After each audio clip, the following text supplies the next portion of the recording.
പിതാവേ, അങ്ങ് പറഞ്ഞൊരു കർഷക പ്രതിഷേധ ജാലയിലൊരു പരാമർശം ഇപ്പോൾ ഒരു വിവാദമായിട്ട് വന്നിരിക്കുകയാണ്. BJPയെ കത്തോലിക്ക സഭ പിന്തുണയ്ക്കുന്നു, കർഷകരെ പിന്തുണയ്ക്കുന്നു എന്നാണ് അങ്ങ് സത്യത്തിൽ പറഞ്ഞതെന്നാണ് ഒരു വിഭാഗം ആളുകൾ പറയുന്നത്. സത്യത്തിൽ ഇതെന്താണ് സംഭവിച്ചത്? കർഷകർക്ക് വേണ്ടി ചെയ്യാമെന്ന് പറഞ്ഞ കാര്യങ്ങളൊന്നും ചെയ്യാത്തവർ അതിൽ നിന്ന് ശ്രദ്ധ തിരിക്കാൻ വേണ്ടി ഇതിനെ വിവാദമാക്കാൻ ശ്രമിക്കുന്നുണ്ടാകാം. അതേക്കുറിച്ച് എനിക്ക് പ്രത്യേകിച്ച് പറയാനൊന്നുമില്ല.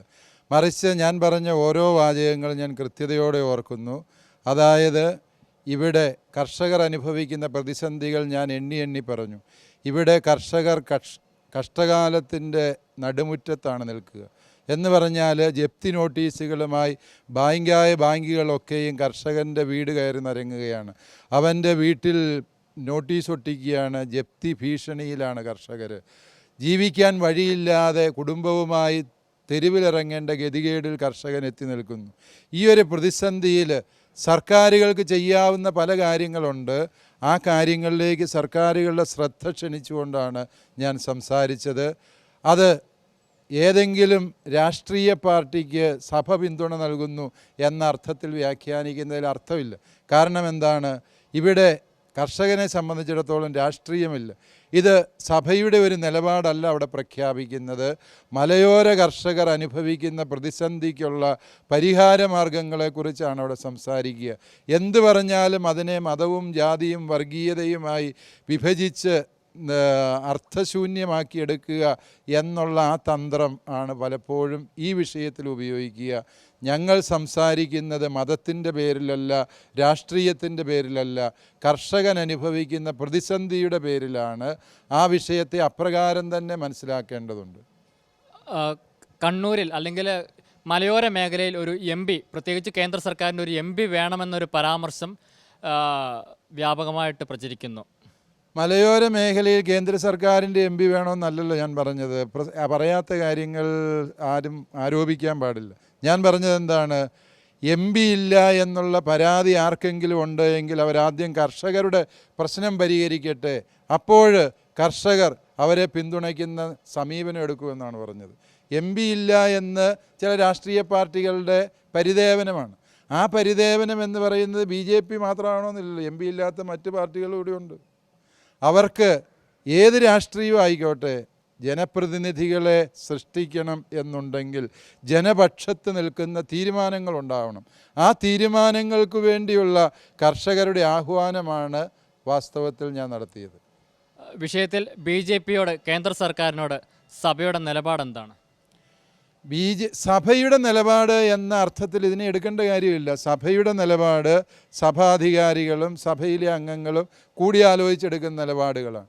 ഞങ്ങൾ അവതരിപ്പിക്കുന്നത് മലയോര കർഷകരുടെ നീറുന്ന പ്രശ്നങ്ങൾ എന്ന വിഷയമാണ്. അതിനകത്ത് സഭയോ മതമോ ജാതിയോ മറ്റ് വിഭാഗീയതകളോ യാതൊന്നുമില്ല. അപ്പോൾ ഇതിനെ പിന്തുണച്ചുകൊണ്ട് BJP രംഗത്ത് വരികയാണെങ്കിൽ എങ്ങനെയായിരിക്കും? അതോടൊപ്പം തന്നെ സഭയ്ക്ക് BJPയോട് യാതൊരുവിധ ഐത്തവുമില്ല എന്നൊരു പ്രസ്താവനയും അങ്ങ് നടത്തിയിരുന്നു. ആരോടും ഐത്തമില്ല. കേരളത്തിൽ ഐത്തം മാറ്റിയെടുക്കുന്നതിന് വേണ്ടി അധ്വാനിച്ചത് കത്തോലിക്കാ സഭയാണ്. അതുകൊണ്ട് ഐത്തമുണ്ട് എന്ന് ഞാനിപ്പോൾ പറഞ്ഞാൽ ഞാൻ എൻ്റെ പൂർവികരോട് ചെയ്യുന്ന അപരാധമായിത്തീരും. അതുകൊണ്ട് ആരോടും സഭയ്ക്ക് ഐത്തമില്ല എന്ന് ഞാൻ വീണ്ടും ആവർത്തിച്ച് പറയുന്നു. BJP കർഷക പക്ഷത്ത് നിന്ന് ചിന്തിച്ചോ? കർഷകർ തീർച്ചയായും BJPക്ക് അനുകൂലമായ നിലപാടെടുക്കും. ഇടതുപക്ഷം ചിന്തിച്ചോ? ഇടതുപക്ഷത്തിന് അനുകൂലമായ നിലപാടെടുക്കും. വലതുപക്ഷം, പ്രത്യേകിച്ച് കോൺഗ്രസ്, കർഷകർക്ക് അനുകൂലമായി ചിന്തിച്ചോ? കർഷകർ അവരെ പിന്തുണയ്ക്കാൻ തയ്യാറാണ്.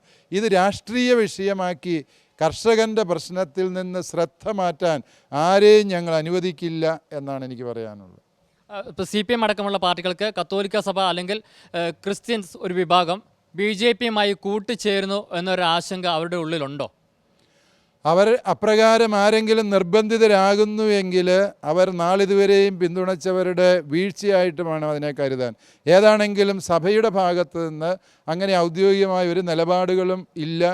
അപ്രകാരം ഒരു ചർച്ചകളോ തീരുമാനങ്ങളോ ഒന്നും എടുത്തിട്ടില്ല. ജനിക്കാത്ത കുഞ്ഞിൻ്റെ ജാതകം എഴുതി ആരും നേരം കളയേണ്ട കാര്യവുമില്ല. കർഷകരുടെ വിഷയം ഇങ്ങനെയാണെങ്കിലും പൊതുസമൂഹത്തിൽ ചർച്ചയ്ക്ക് മാധ്യമങ്ങൾ നിർബന്ധിതരായി എന്നുള്ളതിൽ ഞാൻ കർഷകരെ ഓർത്ത് അഭിമാനിക്കുന്നു. കർഷകർക്ക് വേണ്ടിയുള്ള ഈ മലയോരത്തെ ഞങ്ങളുടെ നിലപാടുകളിൽ ഞങ്ങൾക്ക് കൂടുതൽ വ്യക്തതയും കൃത്യതയും വരികയും ചെയ്തിരിക്കുകയാണ് ചെയ്യുന്നത്. അപ്പോൾ ഈ ഒരു പരാമർശത്തോടെ വിവാദത്തോടെ ഇനി അങ്ങ് പൊതുവേദികളുള്ള പ്രസംഗം പേടിച്ച് നിർത്തുമോ? പൊതുവെ ഇതിനകത്ത് ഭയപ്പെടേണ്ട ഒരു കാര്യമില്ല. ഇത് കർഷകർക്ക് വേണ്ടി സംസാരിച്ചു എന്നുള്ളതാണ് ഇവിടുത്തെ അടിസ്ഥാന വിഷയം. കർഷകർക്ക് വേണ്ടി ഇനിയും എൻ്റെ ജീവനുള്ള കാലത്തോളം ഞാൻ സംസാരിച്ചു കൊണ്ടിരിക്കും. കാരണം ഞാൻ കർഷകരിൽ ഒരുവനാണ്. കർഷകരാണ് എന്നെ ദൈവം ഭരമേൽപ്പിച്ച് ദൈവജനം. അവർക്ക് വേണ്ടി എൻ്റെ പ്രാണനുള്ള കാലത്തോളം ഞാൻ മുൻനിരയിലുണ്ടാകും. അപ്പോൾ കുടിയേറ്റക്കാരുടെ എല്ലാമായ വള്ളോപ്പിള്ളി പിതാവിൻ്റെ അതേ പാതയിൽ ഇനിയും അങ്ങ് മുന്നേറുമെന്ന് തന്നെയാണ് ഷെക്കേന ന്യൂസിനോട് അങ്ങേക്ക് പറയാനുള്ളത്, അല്ലേ? തീർച്ചയായും വള്ളോപ്പിള്ളി പിതാവ് ഒരു വലിയ വ്യക്തിത്വമായിരുന്നു. പിതാവിനെ പോലെ പ്രവർത്തിക്കാനൊന്നും എനിക്കാവില്ല. പക്ഷേ പിതാവൊക്കെ കാണിച്ചു തന്ന വഴികളിലൂടെ തന്നെ നടക്കണമെന്ന് ആഗ്രഹിക്കുന്ന ഒരു വ്യക്തിയാണ് ഞാൻ. കുടിയേറ്റ ജനതയുടെയും കർഷകരുടെയും നീറുന്ന നൊമ്പരങ്ങളിലും പ്രശ്നങ്ങളിലും ഇനിയും താൻ ഇടപെടുമെന്ന ഒരു ഉറപ്പാണ് ഷെക്കേന ന്യൂസിനോട് മാർ ജോസഫ് പാംബ്ലാനിക്ക് പറയാനുള്ളത്. തലശ്ശേരിയിൽ നിന്ന് അജീഷ് സാലു, ഷെക്കേന ന്യൂസ്.